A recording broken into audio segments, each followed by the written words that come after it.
وہ مسز شیرازی کو ایک بار پھر سوچنے لگی تھی۔ غموں کے بادل پوری طرح سے نہیں جھٹے تھے، مگر اسے آسمان ابھی سے بہت اچلا، بہت نیلا نظر آنے لگا تھا۔ وہ کچھ ادھورے خوابوں کو آنکھوں میں سجائے آنے والے کل کو سوچ رہی تھی۔ ادھوری تصویر کا ایک حصہ مکمل ہونے والا تھا۔ پرسکون خاموشی میں اس کی آنکھیں آہستگی سے بند ہونے لگی۔ سختی سے بند انگلیوں پر گرفت ڈھیلی پڑی۔ شال کا ایک سرا کندھے سے سرک کر پہلو میں آن گرا۔ باہر ہلکی ہلکی سی بوندا باندی شروع ہو چکی تھی۔ فارس کے ساتھ واپسی کا ہر سفر ایسے ہی بادلوں اور بارش سے گھرا رہتا تھا۔ ہر کسی علم تھا واپسی کے سفر میں وہ 2 نہیں 3 ہوں گے۔ وہ نیند کی وادی میں اتر گئے اور فارس وجدان اپنی نگاہیں روڈ پر جمائے یکسوئی سے ڈرائیو کرتا رہا۔ جانے کتنا وقت بیتا تھا، لیکن اسے یقین تھا زیادہ سے زیادہ 1 گھنٹہ ہی گزرا ہوگا یا اس سے بھی کم۔ بارش تھم چکی تھی، ونڈو اسکرین پر کہیں کہیں قطرے نظر آ رہے تھے۔ اس کی طبیعت مقدر ہو رہی تھی۔ متلی کا احساس شدید ہونے لگا۔ پہل تو آنکھیں موندے بیٹھی رہی کہ ٹھیک ہو جائے گی، مگر جب اکائی کا احساس ہوا تو اس نے بے ساختہ فارس کے بازو پر ہاتھ رکھ دیا۔ گاڑی روکو فارس۔ کیا ہوا؟ گاڑی کی رفتار یکایک سست پڑی اور اگلے ہی لمحے سڑک سے ذرا نیچے ہو کر رک گئی۔ وہ دروازہ کھول کر تیزی سے باہر نکل گئی۔ اندھیرے میں سڑک کنارے گھاس اور اونچے لمبے درختوں کے سامنے وہ پنجوں کے بل جھک گئی تھی۔ پانی کی بوتل اٹھائے فارس اس کے پیچھے باہر آ گیا۔ کھانستے ہوئے کہہ کرتی وہ اذیت میں لگی۔ وہ کچھ فکر مندی سے پیچھے کھڑا رہا۔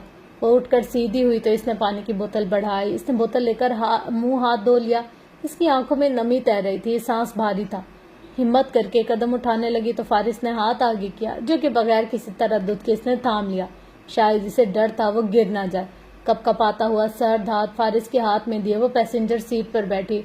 Are you all right? وہ اس سے پوچھ رہا تھا۔ بھاری سانسوں کے ساتھ اس نے اس بات میں سر ہلا دیا۔ وجود پر ایک کپ کپی ستاری تھی۔ وہ اپنی سیٹ سنبھالے اب اس کی طرف پوری طرح متوجہ تھا۔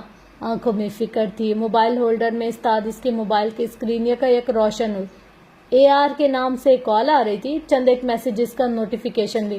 فارس نے کال ڈسکنیکٹ کر دی۔ پیچھے کہیں دور اور بہت دور کسی گاڑی کی ہیڈ لائٹ تاریک ہو رہی تھی۔ اب کی بار اس نے اجازت نہیں چاہی تھی۔ ہاتھ بڑھا کر عقبی نشست سے ڈنر باکس کھولا۔ پلاؤ، قیمہ، مٹر، فرائیڈ چکن، میٹھے میں کھیر، فروٹ رائفل بھی اس نے کھانے کو منگوائے کہ شاید اب وہ کچھ کھا لے۔ تم گھر سے اتنا کچھ لائے ہو؟ ذرا حیران ہو کر اس کی طرف مڑی۔ نیند سے بھری ہوئی بے آرام آنکھیں بے تحاشا رونے کی وجہ سے سوجی ہوئی لگ رہی تھی۔ ممی لائی ہیں؟ ہاں وہی لا سکتی ہے، تم سے مجھے ایسی کوئی امید بھی نہیں ہے۔